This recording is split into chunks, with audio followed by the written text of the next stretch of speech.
نفسیات کا علم انسانی رویوں کے مطالعے کا نام ہے۔ ماہرین نفسیات سمجھتے ہیں کہ تعلیم، خاندان، معاش اور سماجی حالات وہ عوامل ہیں جن کا اثر انسان کے انداز و اطوار اور فکر و عمل میں ظاہر ہوتا ہے۔ ہمارے مذہبی علماء کے مجموعی طرز عمل کا جائزہ لیا جائے تو دو چیزیں بہت نمایاں نظر آتی ہیں۔ ایک چیز اپنی بات منوانے کے لیے تحکم کا رویہ ہے، اور دوسری چیز لوگوں کے بارے میں حکم لگانے اور فیصلہ صادر کرنے کا جذبہ ہے۔ تاریخی تعامل میں اس کا سبب غالباً یہ ہے کہ خلیفہ منصور کے عہد میں جب علماء کو عدلیہ اور قانون سازی کے مناصب پر فائز کیا گیا تو وہ بلا واسطہ طور پر ریاستی اقتدار میں شریک ہو گئے۔ اسی سے ان کے اندر لوگوں کے فکر و عمل پر اپنا تسلط قائم کرنے کا رویہ پیدا ہوا۔ چنانچہ وہ اپنی ہر رائے کو حتمی، ہر قول کو فیصل اور ہر فیصلے کو حرف آخر سمجھنے لگے۔ اگر کوئی ان کے نقطہ نظر سے اختلاف کرتا تو اس کی حیثیت باغی، گمراہ اور منحرف کی ہوتی۔ اس کی بات کو دبانا، اسے لوگوں میں ڈسکریڈٹ کرنا اور اسے نمونہ عبرت بنانا حق کی حمایت اور دینی حمیت کا لازمی تقاضا قرار دیا جاتا۔ یہ وہ فکر و عمل ہے جو کم و بیش 1000 سال میں طاقت کے تہذیبی پس منظر سے پیدا ہو کر علماء کی نفسیات کا جزء لا ینفق بن چکا ہے۔ لیکن زمانہ بڑا صراف ہے۔ ستم یہ ہوا کہ جس ماحول نے انہیں یہ رویہ اپنانے کی مہمیز فراہم کی تھی وہ عثمانیوں اور مغلوں کے خاتمے کے ساتھ یکدم ختم ہو گیا۔ دنیا میں عالمی طاقتوں کی حکمرانی کا دور شروع ہوا۔ اس کے بعد اب جناب شیخ نہ قاضی القضات تھے، نہ دربار عالی کی مشیر خاص۔ زندگی کی تلخیاں ان کی منتظر تھیں۔ ان حقائق کے ساتھ جی کر علماء کے پاس یہ موقع تھا کہ وہ غور کرتے کہ دین نے ان پر کیا ذمہ داری عائد کی ہے، اور ان کا مقام ایک ناصح سے بڑھ کر کچھ نہیں۔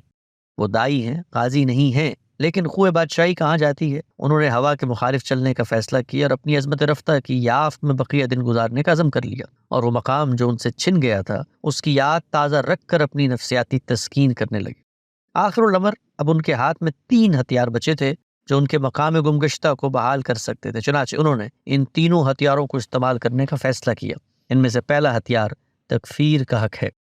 ہمارے علماء یہ سمجھتے ہیں کہ لوگوں کے کفر و ایمان کا فیصلہ کر کے انہیں معاشرے میں اجنبی کر دینے کی یہ صلاحیت اور کسی کے پاس نہیں۔ یہ ان کی طاقت کا مظہر ہے۔ نظم ریاست میں وہ بھلے شریک نہ ہوں، لیکن اس کے باوجود ریاست کے سربراہ تک کے ایمان کو چیلنج کر سکتے ہیں، لہٰذا ان کی حیثیت مان کر ان سے معاملہ کیا جانا چاہیے۔ دوسرا ہتھیار حلت و حرمت کی اتھارٹی کا ہے۔ کھانے پینے کی چیزوں سے لے کر پہننے لگانے کی اشیاء تک حرام و حلال کا فیصلہ ان کے قلم سے ہوگا۔ وہ یہ سمجھتے ہیں کہ اگرچہ وہ عدالتوں میں بیٹھ کر یہ فیصلہ کرنے کا امکان کھو چکے ہیں، لیکن لوگ اب بھی خود کو مجبور محض سمجھ کر ان کے مدارس کی سلطنتوں میں مؤدب حاضر ہوں اور ان کی تصویب سے اپنے آلو اور پرفیوم حلال کروائیں اور اپنے عقیدے اور ایمان کی سند لیں۔